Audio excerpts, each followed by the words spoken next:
Is Vancouver a pet-friendly city for renters? A viewer asked me a very interesting question about this recently. They noticed that it was often difficult to find older buildings in Vancouver that allow pets, but most of the newer units they looked at were pet-friendly, and they were wondering if we had the data to see if that was true. And the answer is, yes we do. Also, here's a picture of her cat. For some context, in BC, property owners can put restrictions on whether or not residents can have pets and what type of pets are allowed. This is in contrast to a place like Ontario, where no pets clauses are considered void due to an amendment to the Landlord and Tenant Act in 1990. So, to find out if newer buildings were more pet-friendly, I checked our database for every building in Vancouver with a year of construction listed, and cross-referenced that with pet-friendly status, then grouped them together by decade.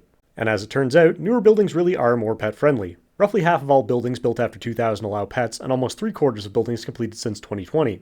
Unfortunately, we didn't really have enough data to get a good assessment of the 1980s, but in the 60s and 70s combined, only 16% of buildings allowed pets. This is likely due to the fact that newer builds tend to be higher priced and have smaller floor plans than older buildings, so apart from offering modern finishes and other amenities, one of the things they can do to appeal to more people is allowing pets. On the other hand, older buildings that have already recovered their cost of construction have less incentive to change what they're already doing. The type of pet also mattered. Of all the pet-friendly buildings, about 2/3 of them also provided information on what types of pets are allowed. Of those buildings, almost all of them allowed cats and small dogs, but less than half allowed large dogs. The good news for renters with pets is that the market as a whole seems to be moving in a more pet-friendly direction.